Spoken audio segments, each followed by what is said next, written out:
दोस्तों अगर मैंने ये बात सही कहा है तो कमेंट में ज़रूर बताइए और वीडियो को लाइक कीजिए। अगर गलत कह रहा हूँ तो बेशक आप इस वीडियो को डिसलाइक कीजिए। अस्सलामु अलैकुम दोस्तों, मैं हूं असलम आलम और आप देख रहे हैं गल्फ़ एक्सपर्ट। दोस्तों कतर में स्पॉन्सरशिप चेंज के बारे में जो रूल सितंबर 2020 में लॉन्च किया गया था, उसके बारे में लेबर मिनिस्ट्री के सीनियर ऑफिसर मोहम्मद हसन अल उबैदली ने कुछ अपडेट दिए हैं जो कि आप लोगों के साथ इस वीडियो में शेयर करने वाला हूं। वीडियो को लास्ट तक ज़रूर देखें क्योंकि बहुत ही अहम जानकारी आप लोगों के साथ में शेयर करने जा रहा हूं। साथ ही साथ इस चैनल को भी सब्सक्राइब कर लें ताकि आगे भी आपको इसी तरह की जानकारी मिलती रहे। स्पॉन्सरशिप चेंज के लिए उन्होंने 5 टर्म और कंडीशन बताया है जिनको फॉलो करना ज़रूरी है, वरना आपका एप्लीकेशन रिजेक्ट भी हो सकता है। सबसे पहली शर्त यह है कि आप जिस कंपनी में जा रहे हों उस कंपनी में आपकी नेशनलिटी का अप्रूवल वीज़ा होना चाहिए। जैसे आप इंडियन हैं तो आप जिस नई कंपनी में अपना स्पॉन्सरशिप ट्रांसफ़र करवा रहे हैं तो उस कंपनी में इंडियन वीज़ा मौजूद होना चाहिए, वरना एप्लीकेशन रिजेक्ट हो सकता है। दूसरी शर्त यह है कि नई कंपनी लेबर लॉ को फॉलो करता हो, लेबर का जो भी लॉ है उस लॉ के अंडर में हो, कंपनी के पास प्रोजेक्ट मौजूद हो, उसके पास काम हो, हवाई कंपनी न हो जिसका कुछ अता पता न हो, ऑफिस किधर है, कफील कौन है, मंदूब कौन है, ऐसी कंपनी न हो। तीसरी शर्त यह है कि आपके साथ नई कंपनी की तरफ से एनओसी लेटर हो और आपने पुरानी कंपनी को रिज़ाइन लेटर दे दिया हो। ये राइटिंग की शक्ल में होना चाहिए। रिज़ाइन लेटर की शर्त इससे पहले नहीं थी, लेकिन अब आपको किसी भी कंपनी में जाने से पहले पुरानी कंपनी को रिज़ाइन लेटर देना पड़ेगा। इसकी एक कॉपी आपके साथ में होना चाहिए जो कि एप्लीकेशन सबमिट करने के टाइम में अटैच करना पड़ेगा। इसमें रिज़ाइन लेटर की शर्त लगाकर हम वर्करों के लिए बहुत बड़ा प्रॉब्लम क्रिएट कर दिया गया है। वो इस तरह कि मैं अपनी ही मिसाल ले लेता हूँ।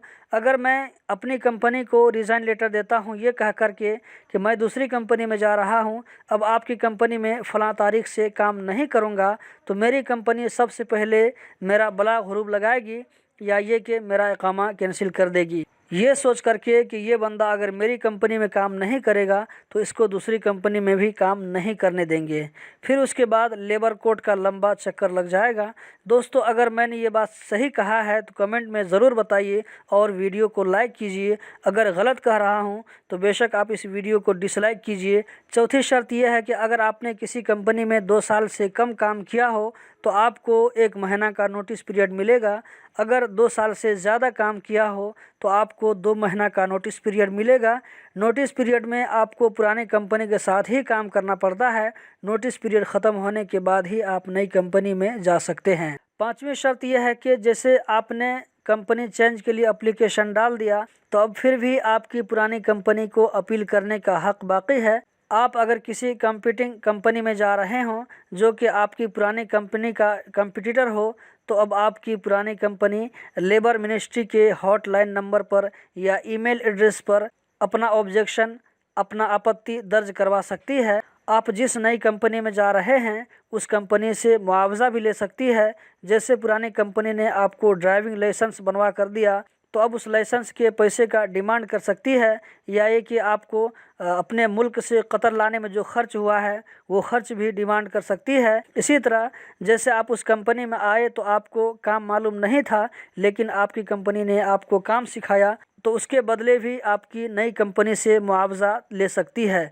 लेकिन ये सारी चीज़ें एग्रीमेंट में मेंशन होना चाहिए। जिस वक्त एग्रीमेंट बनता है उस वक्त अलग से ये टर्म और कंडीशन किसी दूसरे पेपर में प्रिंट करना पड़ेगा। लेबर का साइन और कंपनी का साइन स्टाम्प लेने के बाद असल एग्रीमेंट के साथ इसको भी अटैच करके लेबर ऑफिस से अटेस्ट करवाना पड़ेगा। लेकिन दोस्तों इसमें भी एक प्रॉब्लम हो सकता है, वो ये कि जिस वक्त कंपनी वाले वर्कर से एग्रीमेंट पर साइन लेते हैं तो उस वक्त सिर्फ वर्कर को बता देते हैं कि यहाँ पर साइन करो, एग्रीमेंट में क्या लिखा होता है ये बात 90% वर्कर को मालूम नहीं होता है, क्योंकि कंपनी वाले इस चीज़ के बारे में अपने वर्कर को जानबूझकर नहीं बताते हैं और न ही एग्रीमेंट की कॉपी देते हैं। दोस्तों ये वो हकीकत है जो मैं देखा हूँ, मेरे साथ खुद भी हो चुका है। तो यहाँ पर यह गड़बड़ी हो सकती है कि कंपनी वाला उस एग्रीमेंट का जो टर्म कंडीशन जो ज़्यादा लिखा लिखेंगे तो उसमें अपनी तरफ से कुछ भी लिख सकता है जो कि लेबर को मालूम नहीं पड़ेगा। लेबर मिनिस्ट्री के सीनियर ऑफिसर ने यह भी कहा कि कंपनी वाले को इख्तियार है, वो किसी भी वक्त अपने वर्कर के एप्लीकेशन के बारे में इंक्वायरी कर सकते हैं। तो दोस्तों यही थी कुछ बातें, उम्मीद करता हूँ ज़रूर पसंद आई होगी। इस वीडियो को वायरल कीजिए ताकि हमारी बात आगे तक पहुँच सके, क्योंकि मीडिया से बढ़कर आजकल कोई चीज़ नहीं है। इसी तरह की इन्फॉर्मेटिव वीडियो देखते रहने के लिए चैनल को सब्सक्राइब करें। वीडियो देखने का बहुत बहुत शुक्रिया।